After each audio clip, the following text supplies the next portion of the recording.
tardes, queridos hermanos. Damos gracias a Dios por estar nuevamente acá. También agradecemos, como decía nuestro hermano Luis Antonio, por el día que tuvimos ayer, que pudimos compartir. Y también quiero pedirles, nuestro hermano el Mantenú está con algunos problemas de salud, complicaciones. Él ya no va a poder ser nuestro portero, así que por hoy día le voy a pedir a alguno de los hermanos que está atrás que haga esa función. Las luces de los lados cuando se necesitan, prenderlas, hay que abrir una ventana. Y estemos orando por nuestro hermano Herman también, que ha tenido algunas complicaciones y creemos que necesita de nuestro apoyo en la oración. Y como siempre se les dice, a la medida que vayan llegando, que se vayan sentando más adelante, es mejor. Se escucha mejor, se ve mejor, todo. Bueno, les voy a pedir que vamos al texto que estamos estudiando, que es el Evangelio de Mateo, Mateo capítulo 5. Mateo capítulo 5.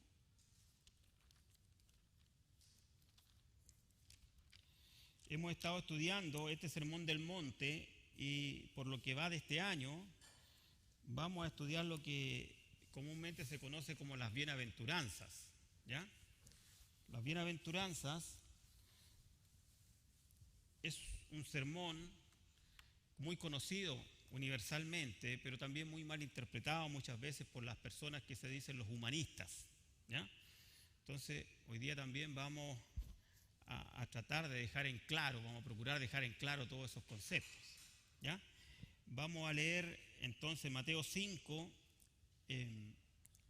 Lo que hoy vamos a estudiar es el versículo 9 del capítulo 5. Pero voy a leer un poco del capítulo 4, del versículo 23 en adelante. Y en el capítulo 5 voy a leer los dos primeros y me salto al 9, para que me sigan en el orden. Dice así Mateo 4, 23. Y recorrió Jesús toda Galilea enseñando en las sinagogas de ellos y predicando el evangelio del reino, y sanando toda enfermedad y toda dolencia en el pueblo. Y se difundió su fama por toda Siria, y le trajeron todos los que tenían dolencias, los afligidos por diversas enfermedades y tormentos, y los endemoniados, lunáticos y paralíticos, y los sanó. Y le siguió mucha gente de Galilea, de Decápolis, de Jerusalén, de Judea y del otro lado del Jordán. Paso al capítulo 5. Viendo la multitud, subió al monte y sentándose vinieron a él sus discípulos, y abriendo su boca les enseñaba diciendo, el versículo 9 dice así: bienaventurados los pacificadores, porque ellos serán llamados hijos de Dios. Vamos a orar. Padre, te damos gracias por tu palabra, te damos gracias, Señor, porque podemos recurrir a ella en momentos difíciles, en momentos angustiosos muchas veces, pero también cuando estamos con gozo, con alegría, Señor. Y te pedimos que esta palabra que vamos a ver hoy, que vamos a estudiar hoy, Señor, sea aplicada a nuestras vidas. Te lo pido en mi vida personal, Señor, y para cada uno de mis hermanos. En tu santo nombre. Amén. Bueno, como hemos estado viendo hasta acá, el Sermón del Monte, muchas veces hay personas, como les dije antes, los llamados humanistas, gente que cree que este Sermón del Monte es como una norma de vida y que el que hace el Sermón del Monte, el que sigue el Sermón del Monte, como que, digamos, realmente es como un cristiano. Y al ser como un cristiano no necesita nada más en su forma de vida, en su conducta. Eso está muy lejos de la verdad, hermano, porque solo un hombre nuevo, un hombre renacido puede vivir esta vida nueva. Ninguna persona que no haya renacido puede vivir de acuerdo a los parámetros del Sermón del Monte. Porque como habíamos dicho antes, el Sermón del Monte no es un conjunto de normas que nosotros le digamos a un inconverso que debe seguir para ser salvo. Porque como leía nuestro hermano, por gracia somos salvos, por medio de la fe, no por obras. Entonces el Sermón del Monte, ¿qué es lo que es al final? El Sermón del Monte, como bien lo dice Jesús, sentándose, dice, vinieron a él sus discípulos y les enseñaba a sus discípulos. El Sermón del Monte no es otra cosa que una norma de vida para nosotros los hijos de Dios, para quienes somos hijos de Dios. Y acá el Señor nos dice, digo que son bienaventurados o dichosos los pacificadores, es más, ellos serán llamados hijos de Dios. Mira el premio grande para ese tipo de personas, para los pacificadores. Entonces, esta enseñanza de Jesús es como bien especial porque ya recordábamos en domingos anteriores, Jesús está reunido con distintos tipos de grupos de personas, grupos, llamémoslo, no quizás sociales, pero más bien grupos como políticos de la época, que eran los fariseos, los saduceos, los celotes, ¿cierto? Que los celotes eran personas que eran como anárquicos, ellos querían tomar el poder por las armas. Entre eso había un grupo que se llamaba los celotes. Entonces Jesús viene y le dice: bienaventurados los pacificadores, porque ellos serán llamados hijos de Dios. Esto, ¿por qué Jesús lo tiene que decir? ¿Por qué lo tiene que dejar claro? Porque ellos esperaban, cuando Jesús nace, si ustedes recuerdan, vamos a ver ya entrando al mes de diciembre, vamos a empezar a ver temas de Navidad. Y nos vamos a ver que el ambiente que rodeaba todo Jerusalén, el ambiente que rodeaba todo Israel, antes de la llegada del Mesías, era como efervescente, como que era bullante. Ellos esperaban un Mesías, ellos esperaban un Salvador. Hacía 400 años que no tenían un profeta, ya estaban, decían, viene, es como hoy día nosotros esperamos una segunda venida de Cristo. En ese tiempo ya se predicaba que venía un Salvador. Juan el Bautista predicó que venía un Mesías. El propio Juan, cuando manda a sus correligionarios, por decirlo, y le dicen: ¿eres tú el que había de venir o tenemos que esperar a otro? Porque ellos de una manera u otra esperaban un libertador militar, político, poderoso. No una persona que les dijera: bienaventurados los pacificadores, porque ellos serán llamados hijos de Dios. Es más, Jesús estaba tan consciente de esto, estaba tan consciente que veamos ahí en Juan capítulo 6, cuando la fama de Jesús empezó a crecer, fíjense que ocurre algo.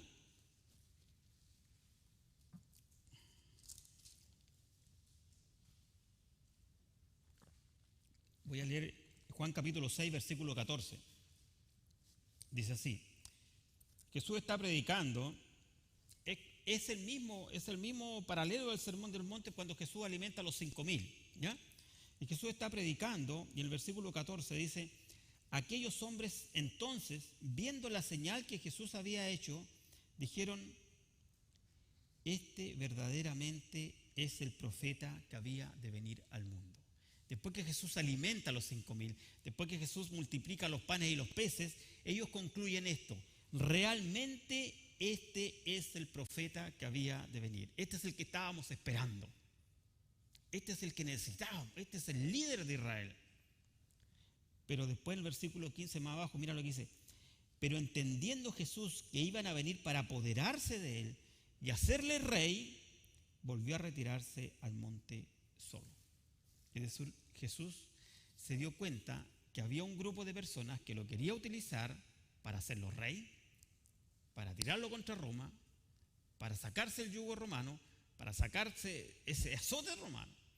Eso es lo que ellos estaban esperando. Jesús, al darse cuenta de eso, dice, se apartó. Porque él no vino para pelear esa batalla. Él vino a otra batalla, como va a ver más adelante.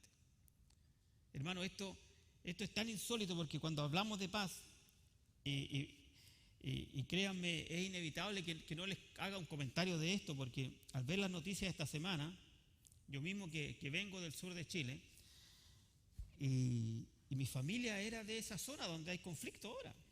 Y mi hijo mayor está allá, él está trabajando justamente en la zona de Malleco, donde está todo el conflicto.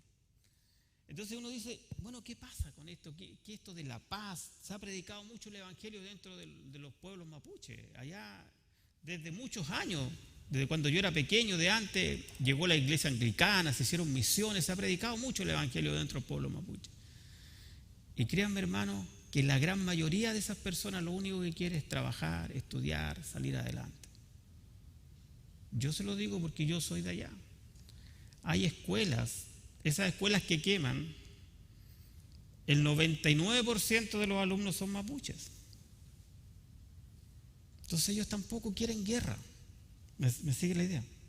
Pero siempre va a haber gente que va a crear discordia, siempre van a haber gente que quiere apoderarse de oportunidades. ¿Me siguen? Como aquí había gente que quiso apoderarse de Jesús. Dice que querían apoderarse de él. Al ver que era un líder natural, al ver que hacía milagros, vinieron unos que querían apoderarse de él para hacerlo rey y tirarlo a pelear contra Roma. Muchas veces lo que pasa en el sur es lo mismo. Esa gente lo único que quiere es vivir en paz, vivir tranquila, como todo ser humano. Anhela tener una familia, tener hijos que se eduquen, que estudien, que progresen en la vida. Pero nos faltan los que quieren crear el caos. Acá también Jesús se encontró con gente que quería crear caos, con algunos que querían hacerlo rey, pero Él no lo permitió. Jesús sí vino a una guerra, pero era de otro tipo, porque Jesús vino a destruir la enemistad que había entre los hombres. Eso sí, Jesús vino a destruirlo. Jesús vino a pelear una batalla, pero una batalla muy distinta, que vamos a ir viendo de a poco. Es más, les puedo decir que cuando Dios comienza a trabajar en la vida de cada hijo de Dios, Él nos va moldeando hasta transformarnos en un verdadero pacificador. Ahora, cada hijo de Dios está siendo transformado cada día a imagen de Cristo, quien es el príncipe de paz. Pero no entendamos mal estas cosas. Igual nosotros tenemos una batalla, igual los hijos de Dios tenemos que luchar, pero nuestra batalla es otra, no es la que querían acá los celotes. Dice, pero entendiendo Jesús que iban a venir para apoderarse de Él y hacerle rey, es como lo que digo, como lo que pasa en el sur. Hay grupos que quieren apoderarse del conflicto, quieren apoderarse de un problema para servir a sus propios intereses. Acá habían algunos que querían apoderarse de Jesús para hacerlo rey y tirarlo contra Roma. Jesús no vino a eso. Jesús vino a darnos una libertad espiritual, a liberarnos del pecado. Los que buscan la paz, los hijos de Dios, también deben luchar. También debemos luchar. No hay paz con Dios, hermanos, no hay paz con Dios hasta que los rebeldes se sometan a la voluntad de Dios. Si tú eres un rebelde, si yo soy un rebelde, voy a estar enemistado con Dios y voy a estar en una guerra con Dios. Y Satanás es el enemigo de Dios. Mientras existan rebeldes, mientras gente no se someta a la voluntad divina, no va a haber paz. La paz lograda por Cristo, hermanos, es otra paz. Es la lucha contra el pecado. Y es una victoria sobre el pecado. Esa es la guerra que nosotros libramos. Pero para los que aman el pecado, para los que viven en el pecado, no hay paz. Por eso es que este sermón del monte es para los hijos de Dios. ¿Qué paz puede tener un hombre que está viviendo en pecado? ¿Qué paz puede tener un hombre que está viviendo en adulterio? ¿Qué paz puede tener un hombre que está robando en su lugar de trabajo? ¿Qué paz puede tener un hombre que se dedica a hacer cualquier tipo de truhanerías? No hay paz en él. No solo en su interior, sino que con Dios no tiene paz. Y Jesús vino a dar la paz. Es más, hay muchas personas hoy en día, por eso les dije al principio que el humanismo y estas sofismas que aparecen son tan peligrosos para nosotros en estos siglos, que nos hacen ver como natural cosas que no son naturales. Hay cosas que no pertenecen a la naturaleza humana, pero nos quieren hacernos ver como que son naturales. No es así. Vamos a 2 Corintios capítulo 10.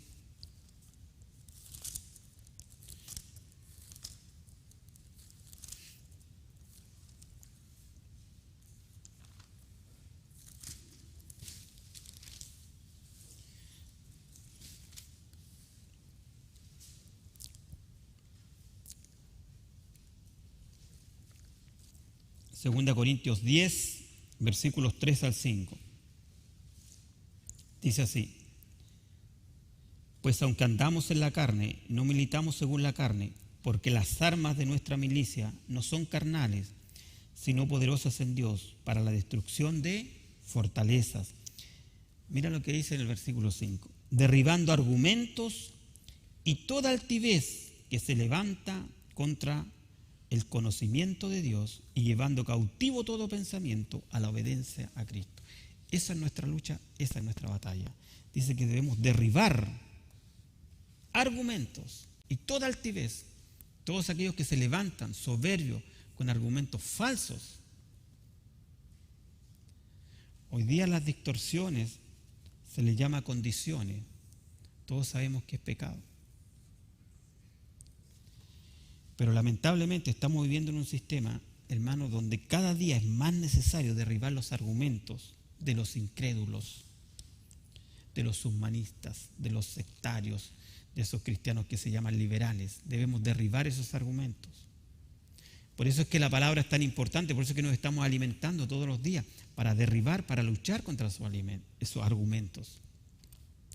Nosotros vamos a ser pacificadores, sí, pero tenemos una lucha diaria contra huestes espirituales. Eso nos dice Pablo en Efesios, un poquito más adelante, en Efesios, vamos a Efesios capítulo 6.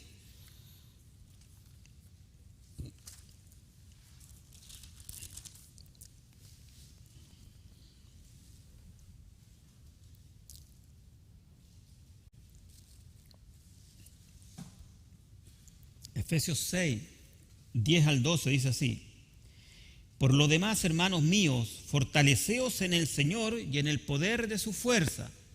¿Por qué nos vamos a fortalecer en el Señor y en el poder de su fuerza? Dice, versículo 11, vestíos de toda la armadura de Dios para que podáis estar firmes contra las acechanzas del diablo. Tenemos una lucha contra el diablo.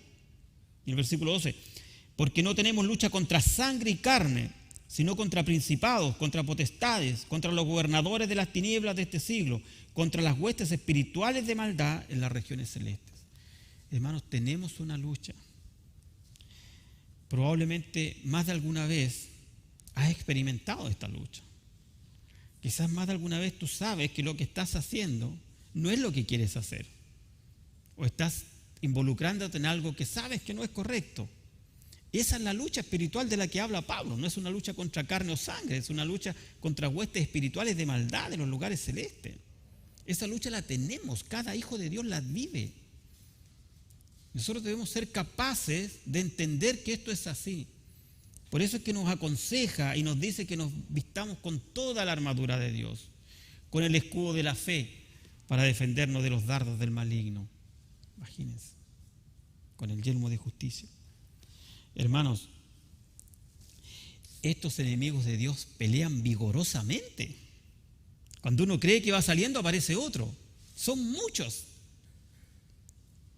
Dice que habla de regiones celestes, de gobernadores, o sea, muchos. Quizás alguien de los que está acá o de los que nos está viendo dirá, pero ¿de qué habla esta persona? ¿De qué está hablando? Estoy hablando de esa lucha espiritual, hermano, que en muchas iglesias hoy día no se cuenta, que en muchas iglesias hoy día no se enseña, porque parece retrógrada, porque parece antigua, pero esa lucha espiritual existe cada día en el corazón y en la mente del Hijo de Dios. El domingo anterior hablábamos de los de corazón puro, dice, ¿cierto? Ellos recibirán la tierra por heredad. ¿Qué es lo que era el corazón? Decíamos que el corazón no es el órgano vital, sino que es el lugar donde se asientan los deseos, los anhelos, las envidias, de donde nacen todas las cosas del corazón del hombre. Por eso Jesús le enseñaba lo que entra al cuerpo no es lo que contamina, porque lo malo va a la letrina, ¿sí? Pero lo que sale del cuerpo, que salen del corazón del hombre, de ahí salen los malos deseos, de ahí salen la envidia, los rencores, los odios, los deseos de venganza, todas esas cosas. Debemos, hermanos, tener tanto cuidado, porque hoy en día, como les decía antes, estos humanistas que están aliados con todas estas nuevas doctrinas posmodernistas como la igualdad de género, todas estas cosas, son tan hábiles, tienen tantos recursos que nadie sabe de dónde sacan, se financian de una manera insólita. Uno ve una protesta a favor del aborto y andan un montón de gente, todos vestidos igual, todos, no sé cómo se mueven.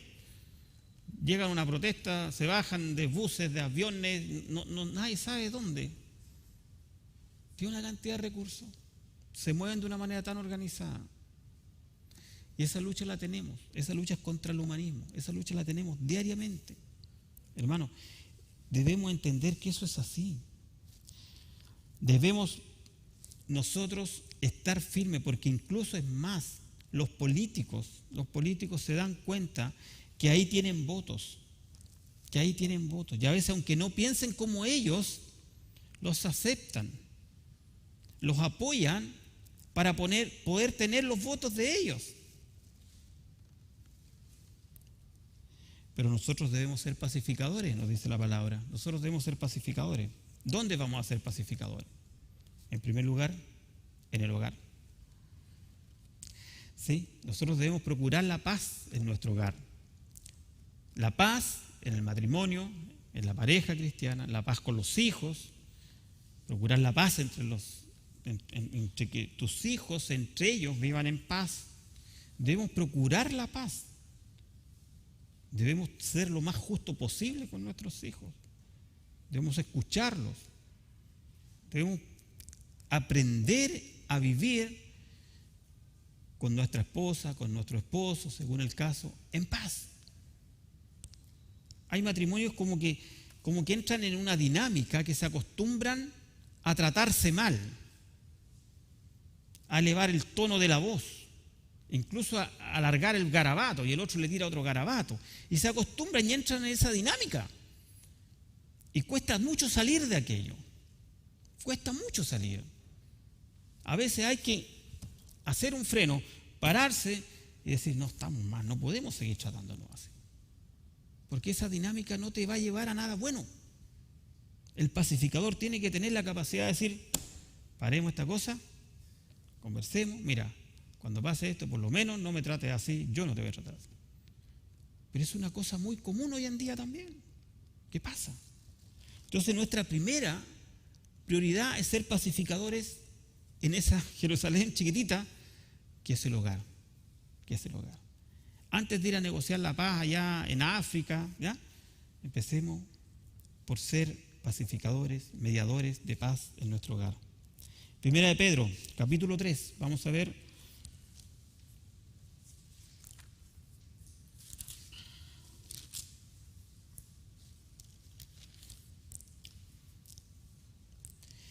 Bueno, aquí dice algo que habíamos estado estudiando con Colosenses, pero lo vamos a rematar, lo vamos a remarcar. Y dice así, Primera de Pedro, capítulo 3. Voy a tomar agua antes de leer porque esto es fuerte. Mismo dice, versículo 1, asimismo, 3:1, vosotras, mujeres, estad sujetas a vuestros maridos, para que también los que no creen en la palabra sean ganados sin palabra por la conducta de sus esposas. Considerando vuestra conducta casta y respetuosa, vuestro atavío no sea el externo de peinados ostentosos, de adornos de oro, de vestidos lujosos, sino el interno, el del corazón, en el incorruptible ornato de un espíritu afable y apacible, que es de grande estima delante de Dios. Porque así también se ataviaron en otro tiempo aquellas santas mujeres que esperaban en Dios, estando sujetas a sus maridos. Después el versículo 7 dice así, vosotros, maridos, igualmente vivid con ellas sabiamente, dando honor a la mujer como a vaso más frágil y como a coherederas de la gracia de la vida, para que vuestras oraciones no tengan estorbo. Finalmente, sed todos de un mismo sentir, compasivo, amándonos fraternalmente, misericordiosos, amigables. Mira que dice que para que nuestras oraciones, le dice al hombre, no tengan estorbo. Es decir, si tú estás mal con tu esposa, tú has estado en peleas matrimoniales, en disputas, mejor no vayas a orar a Dios, porque tu oración va a ser estorbada por esa situación. Arréglate con tu esposa. Tú eres el líder de la casa. Tú eres el que tiene que tomar las decisiones, el que tiene que tomar las iniciativas. Arréglate para que tu oración no tenga estorbo ante Dios. Eso me está diciendo. Y a las mujeres dice que se comporten de una manera casta, sumisa, de bajo perfil, sujetarse al esposo, para que sus esposos también, en el caso de aquellas que tienen esposos que no son creyentes, por su conducta crean, por su testimonio crean. Les dije que era duro el pasaje, ¿cierto? Es duro. Es duro. Es duro, no es fácil. Hermanos, también en la iglesia debemos ser pacificadores. En la iglesia es importante que seamos pacificadores. Vamos a Gálatas, Gálatas capítulo 5.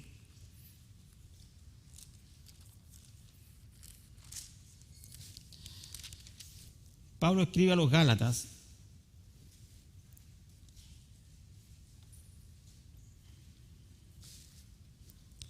le está hablando del amor entre los hermanos, del amor en la iglesia, del amor que debe existir entre nosotros, de la convivencia que debemos tener. Y en Gálatas 5, en el versículo 14, escribe el apóstol y dice así: esta debería ser una característica propia de todo hijo de Dios. Dice en el versículo 14: porque toda la ley en esta sola palabra se cumple: amarás a tu prójimo como a ti mismo. Pero si os mordéis y os coméis unos a otros, miren lo que está diciendo, mirad que también no os consumáis unos a otros. Se muerden, se comen. Quizás con palabras, quizás con gestos, quizás con desprecios, no sé. Después el versículo 26 del capítulo 5 de Gálatas termina diciendo: no nos hagamos vanagloriosos, irritándonos unos a otros, envidiándonos unos a otros. Hermanos, nosotros no estamos en la iglesia ni para envidiarnos, ni para ostentar unos que en otros, sino para apoyarnos, para amarnos, para sostenernos. Pero si estas cosas las está diciendo el apóstol, es porque estaba ocurriendo con los gálatas. Y nosotros no estamos exentos de ninguna de estas cosas. Si permanentemente no nos estamos corrigiendo, vamos a caer en estas cosas. Vamos a caer. Después en Filipenses sigue escribiendo lo mismo, un poco más adelante.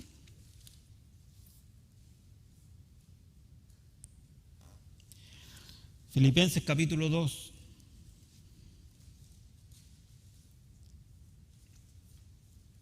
Dice así, versículo 1.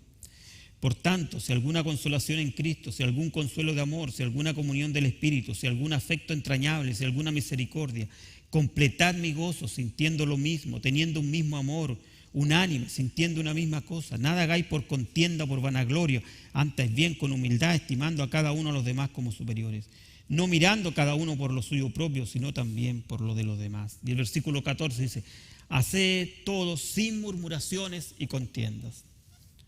Qué terrible eso cuando la gente se acostumbra a que todo lo que hace tiene que murmurar, tiene que reclamar. Lo hace, ¿sabes? Sí. Pero con ese ánimo, con esa actitud. Entonces Pablo dice: no seamos así. No seamos así. Ahí un poco más adelante, en Timoteo, 2 Timoteo. 2 Timoteo dice, capítulo 2.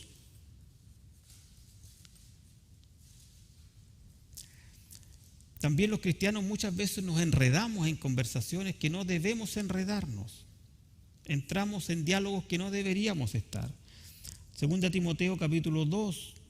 Se pueden después leer en su casa toda la carta a Timoteo, que no es muy larga, muchos consejos prácticos. Capítulo 2 dice en el versículo 23: pero desechan las cuestiones necias e insensatas, sabiendo que engendran contiendas. ¿Cuánta cosa necia e insensata de repente empezamos a conversar y discutimos y entramos en conflicto por eso?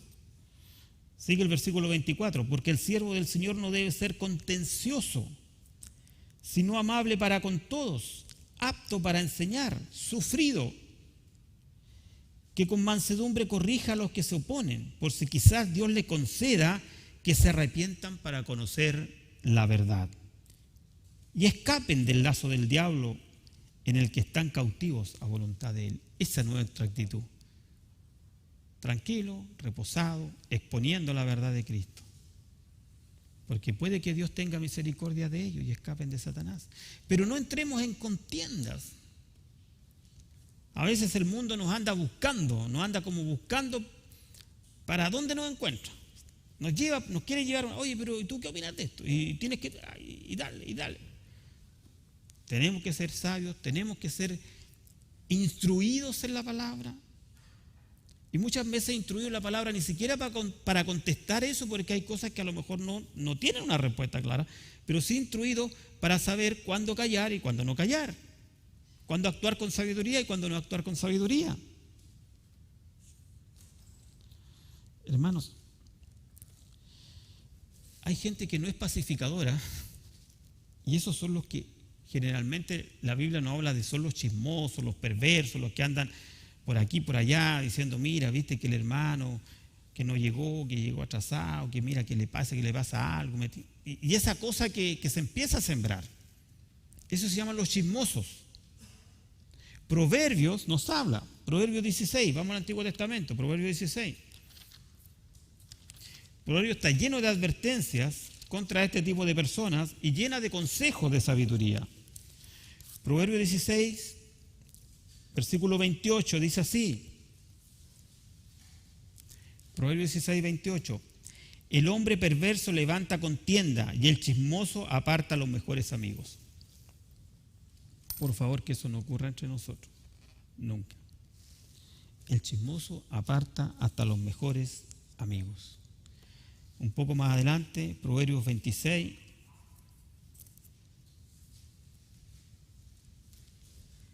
Proverbios 26, 21 dice así: el carbón para las brasas y la leña para el fuego, y el hombre rencilloso para encender contienda. O sea, es un acelerante, es un catalizador de la contienda. Ese que le busca, que hace pelear a los amigos. Y sigue, Proverbios está lleno de esto. Versículo 29, 22.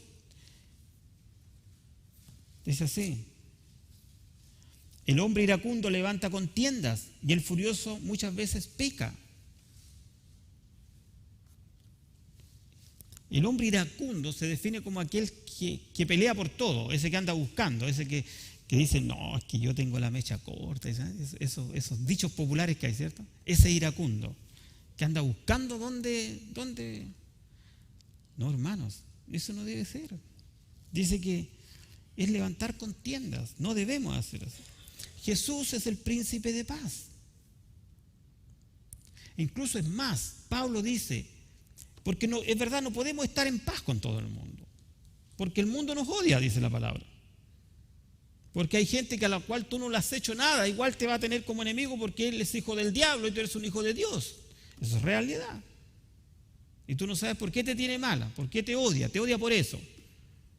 Porque tú eres un hijo de Dios, porque tiene el Espíritu Santo y él es un hijo del diablo, por eso te odia. Y no puedes ver eso, no puedes ver tu conducta, no puedes ver tu testimonio, no lo soporta. Pero lo que a nosotros dependa, debemos estar en paz con todos. Eso le escribe Pablo a los romanos. Romanos capítulo 12, les dice así. Vamos a ir para allá, vamos a buscar varios versículos porque, como les dije el domingo anterior, ahora que viene el verano, es peligroso porque más de alguno le puede pasar como a ese hermano que cuando predicaba Pablo dice que se cayó al tercer piso y se murió porque se quedó dormido. Mientras Pablo predicaba, se cayó, léanlo, ahí está en el libro de Hechos. Se murió. Pero no lo vamos a juzgar al hermano porque quizás tuvo cuántas horas escuchando a Pablo y era un muchacho, un joven que no estaba acostumbrado a eso. Romanos 12, 18 dice así. Pablo le aconseja a los romanos nuevamente lo que es la conducta y la vida cristiana. Si es posible, en cuanto dependa de vosotros, estad en paz con todos los hombres. Es decir, no tenemos que andar buscando pleito, no tenemos que andar buscando pelea, pero no siempre es posible esto. Porque hay gente que nos va a buscar el odio, como decimos, como frase, ¿cierto? Nos va a buscar el odio. Porque no va a soportar que tú ya no seas el mismo de antes. No va a aceptar que tú hayas cambiado. Hermano, Jesús es el príncipe de paz. Él era el perfecto pacificador. Él evangelizó a los pecadores para que tuvieran paz con Dios y para que tuvieran paz consigo mismo. Eso es lo más hermoso. Esa es la verdadera paz. El verdadero pacificador, el gran pacificador es Jesucristo, porque trajo la paz a vivir a nuestros corazones. La palabra paz, acá cuando nosotros vamos a Mateo 5 y habla de bienaventurados, dichosos los pacificadores, usa una palabra en el griego que se llama, me cuesta pronunciarlo, eironopoios, algo así. Es una palabra griega que dice eirenopoios. Y ese eirenopoios era una persona, era un hombre que los reyes designaban en las guerras para ir adelante. ¿Se fijan cuando los que vieron William Wallace? Cuando iban adelante, y eran los que negociaban la paz. Era un negociador de paz. Era un embajador del rey. Entonces, acá Mateo nos está diciendo: bienaventurados los eironopoíos, los que negocian la paz, los que reconcilian a Dios con los hombres. Por eso es que Jesús es el gran eironopoíos, porque Él fue el gran reconciliador en la cruz. Cuando Él murió, nos reconcilió con Dios. Nosotros estábamos separados de Dios, estábamos muertos en delitos y pecados, y Él con su sangre nos reconcilió. Y nosotros por eso somos cristianos o pequeños Cristos, porque tenemos la misma función: reconciliar al mundo pecador con Dios. Esos son los verdaderos pacificadores. Porque cuando logramos reconciliar a una persona con Dios, la paz de Dios viene a morar en su vida. Y Él se pone en paz con Dios, empieza a ordenar toda su vida, todo su corazón. Esa área que estaba totalmente desastrosa, totalmente loca, que andaba para un lado, para otro, Dios la ordena.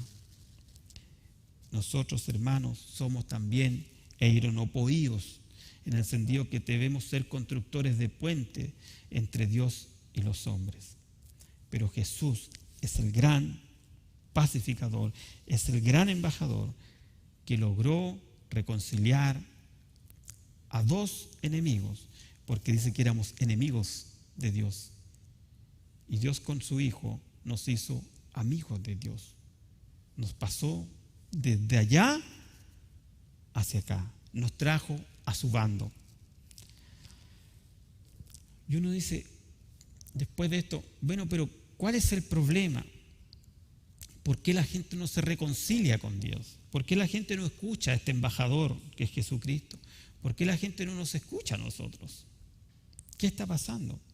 ¿Cuál es el problema de la conducta humana? ¿Por qué hay guerras en el mundo? ¿Por qué han habido estas guerras mundiales que generalmente uno ve en la televisión y permanentemente se están recordando?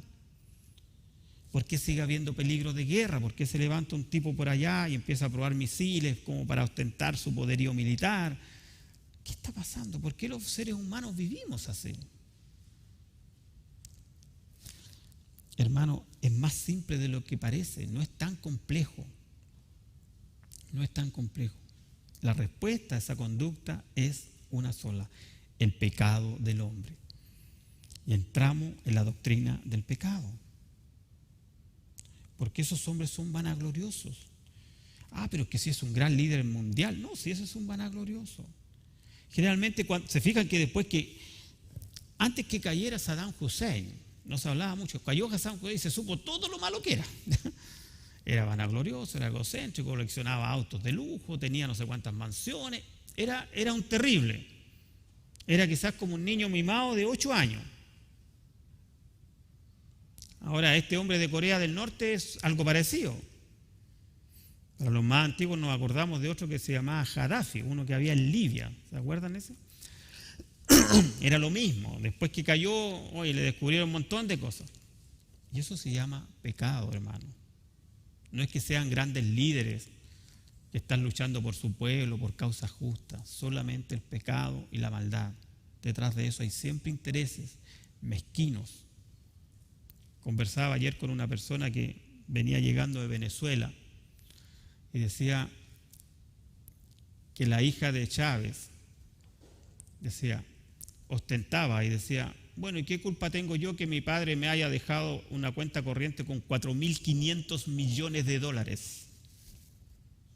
¿Qué quieren que haga? Soy la hija de Chávez. Ese es el mundo que vivimos, hermano. Eso es pecado.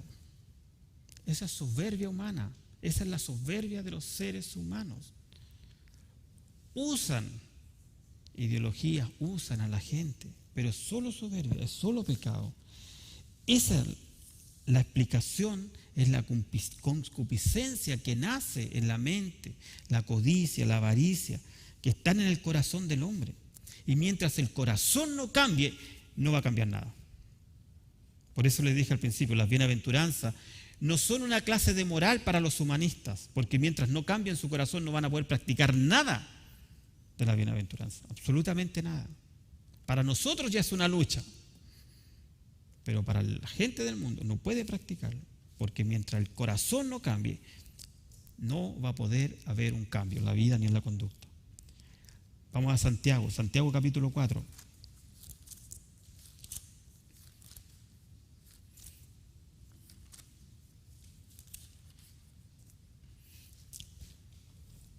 Santiago 4:1 dice así: ¿de dónde vienen las guerras y los pleitos entre vosotros? Está hablando entre personas, las guerras, las peleas. ¿No es de vuestras pasiones las cuales combaten en vuestros miembros? Codiciáis y no tenéis, matáis y ardéis de envidia, y no podéis alcanzar, combatís y lucháis, pero no tenéis lo que deseáis porque no pedís. Pero hermano, me quiero detener en esos primeros versículos. ¿De dónde vienen las guerras y los pleitos entre vosotros? Dice que es codiciáis y no tenéis, pero dice que es de las pasiones que combaten en vuestros miembros, en tu interior, en tu corazón, combaten. Por un lado está la codicia, por otro lado, y la avaricia se juntan, pero tú anhelas otra cosa, tú anhelas otra forma de vida, pero no puedes, porque eres codicioso, porque eres rencoroso. Quizás tú quieras vivir en paz con esa persona, pero no puedes porque eres rencoroso. No tienes la fuerza para ir y decirle, me equivoqué, perdóname. Aunque quisieras estar en paz con esa persona. Por eso es que esta bienaventuranza es para los pacificadores, porque la paz es acción. Muchas veces hay que tomar acciones concretas para lograr esa paz. Debemos buscar muchas veces la paz en forma activa. Pero para cerrar esta parte, para redondear esto, volvamos a Romanos, porque es aquí donde el apóstol Pablo habla de los verdaderos pacificadores, los verdaderos cristianos, los verdaderos pequeños cristos. Romanos capítulo 10, versículo 14 dice: ¿cómo pues invocarán a aquel en el cual no han creído? ¿Y cómo creerán en aquel de quien no han oído? ¿Y cómo irán sin haber quien les predique? ¿Y cómo predicarán si no fueren enviados? Como está escrito: cuán hermosos son los pies de los que anuncian la paz, de los que anuncian buenas nuevas. Hermano, tus pies son hermosos, dice la palabra, cuando tú anuncias la paz, de la reconciliación de un ser humano con Dios. Cuando logramos ser instrumento para que alguien se reconcilie con Dios, para que tenga paz en su vida, dice que tus pies son hermosos, porque somos gente que lleva la paz. Esa es la primera paz. Si el problema de Kim Jong-un, como se llama este caballero, no es ni el poderío ni nada, es su corazón. Cuando él cambie su corazón, va a cambiar su actitud. Pero mientras no cambie su corazón es difícil, no va a pasar nada. Pero finalmente debemos decir, ¿quiénes son llamados entonces hijos de Dios? Después de todo lo que hemos visto, ¿quiénes son llamados hijos de Dios? Bueno, vamos a decir primero quiénes no son llamados hijos, o que no siempre son así, porque alguien dirá, son todos los miembros de la iglesia. No es así. No es así. No son, porque una persona no necesariamente por ser miembro de la iglesia va a ser llamado hijo de Dios. No nos confiemos en eso. No nos confiemos en eso. En esta parte del escrito, cuando habla de que dice que bienaventurados pues serán llamados hijos de Dios, la palabra hijo tiene como un concepto distinto a lo que nos estamos acostumbrados en el griego, algo así como significa como imitador, uno igual a Dios, uno parecido a Dios, uno que se asemeja a Dios. El pacificador será llamado uno que se asemeja a Dios, que es igual a Dios. Hermanos, los hijos de Dios nos distinguimos de los hijos del diablo, no solo porque somos miembros de una iglesia. Ese no es el concepto.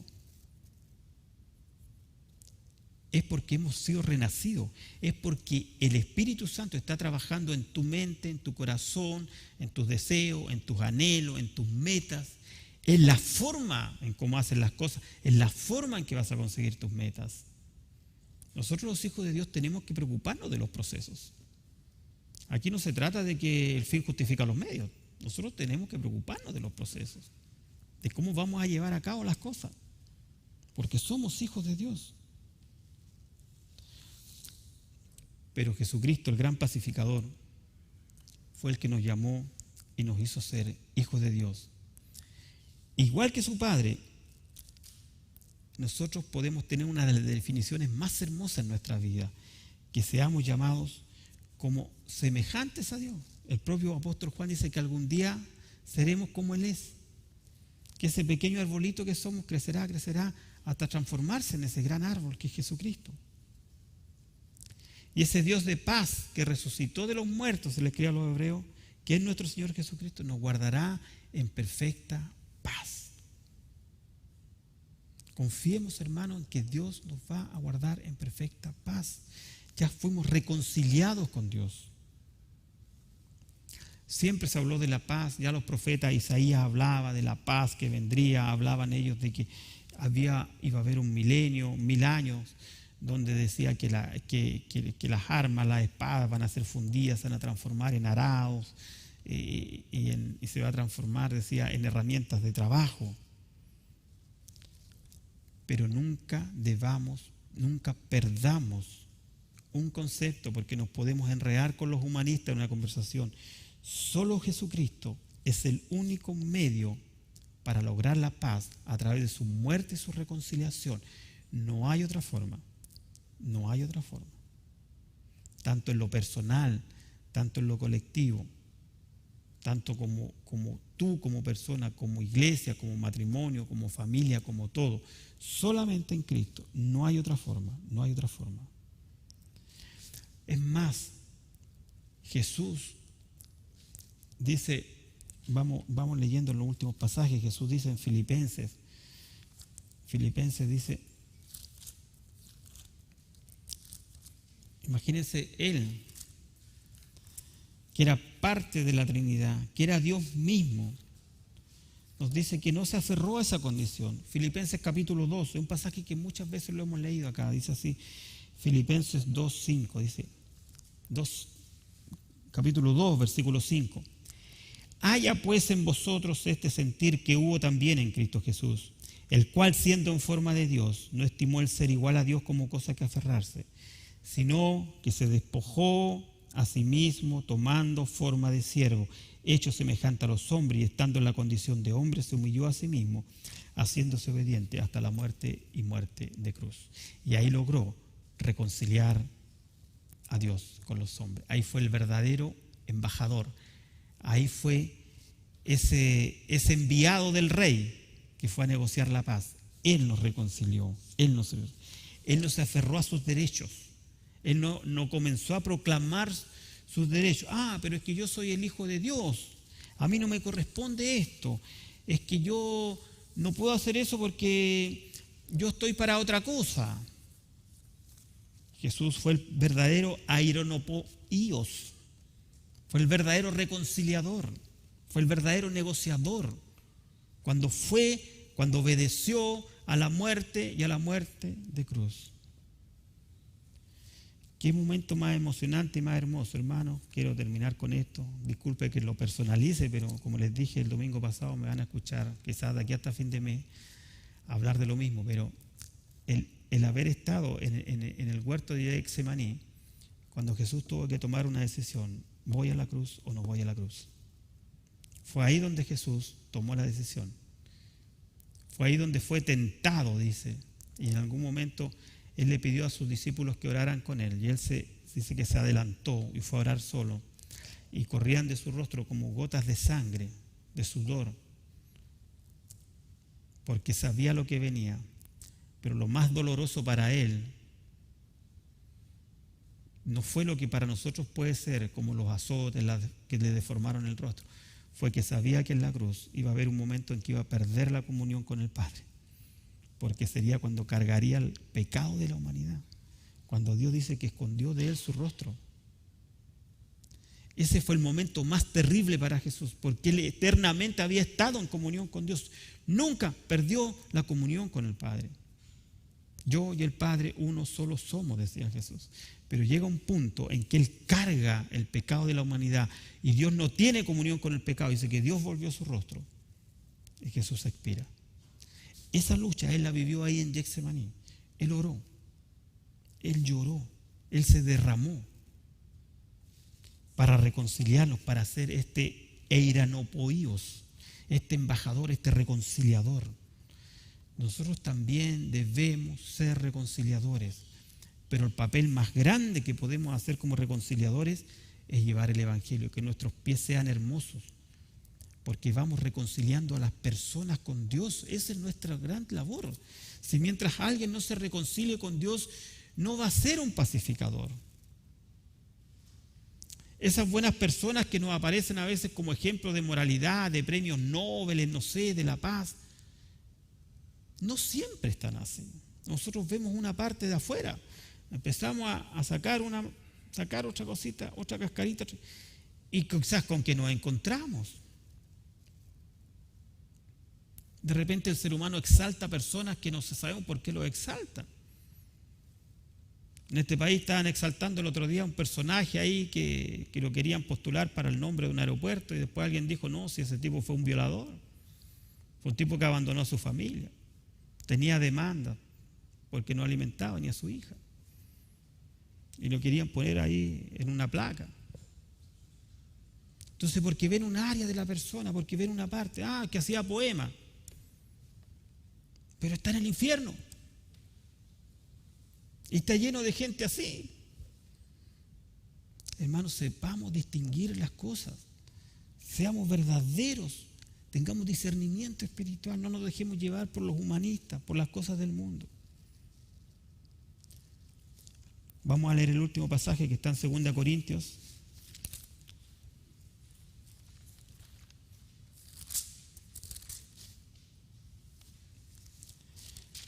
Capítulo 5. Versículo 18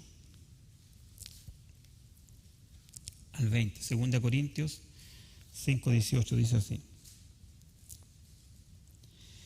Y todo esto proviene de Dios, quien nos reconcilió, nuevamente usa la palabra, consigo mismo por Cristo, y nos dio, ¿qué nos dio? El ministerio de la reconciliación. Es decir, nos dio un ministerio Dios a nosotros, que es reconciliar a la gente con Dios. Que Dios estaba en Cristo reconciliando consigo al mundo, no tomando en cuenta a los hombres sus pecados, y nos encargó a nosotros la palabra de la reconciliación. Esa es la paz. Reconciliar al hombre con Dios. Así que somos embajadores en nombre de Cristo, como si Dios rogase por medio de nosotros. Os rogamos en nombre de Cristo, reconciliados con Dios. Es lo que yo les pido hoy día a aquel que no ha recibido a Cristo en su corazón. Reconcíliate con Dios. A los que nos ven, reconcíliate con Dios. Termina el versículo 21 diciendo, al que no conoció pecado, por nosotros lo hizo pecado, para que nosotros fuésemos hechos justicia de Dios en él. Eso es la reconciliación, hermanos. Eso es. Y esa es la tarea que se nos dejó a nosotros. Nosotros somos los pacificadores en nuestro hogar, en la iglesia, en el trabajo, donde estemos. Pero la primera batalla, la más grande, la madre de todas las batallas, es reconciliar al hombre con Dios. Esa es la que tenemos que luchar. Nos ponemos de pie, vamos a orar.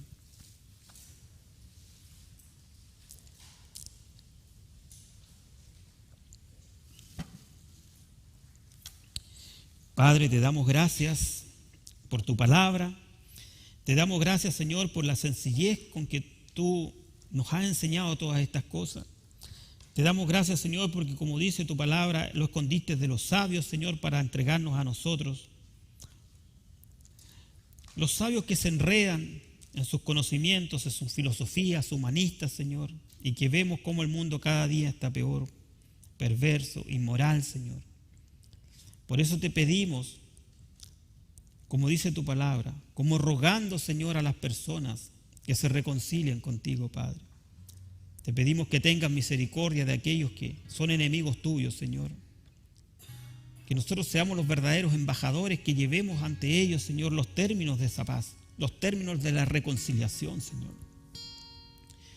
Y el único término es la sangre de Cristo, Señor. que se arrepientan de su pecado. Por eso esta tarde, si hay alguien que nos ve o presente, lo único que Dios quiere es que se arrepientan de su vida pecaminosa, que se reconozcan como pecadores ante Dios y que por fe reconozcan a Jesucristo como su único suficiente Salvador. Si en tu corazón sientes la necesidad de hacerlo, ora a Dios. Dios escuchará y responderá a tu oración y te va a perdonar y vas a ser un hijo de Dios. Señor, te damos gracias porque sabemos que tu palabra nunca vuelve vacía, porque sabemos también que nos conforta, cada día nos confronta, Señor. Tu palabra con nosotros mismos, con nuestro interior, con nuestro ego. Pero te damos gracias por Jesucristo, nuestro Señor, quien nos salvó, quien nos limpió. Gracias te damos, Señor, en tu santo nombre. Amén.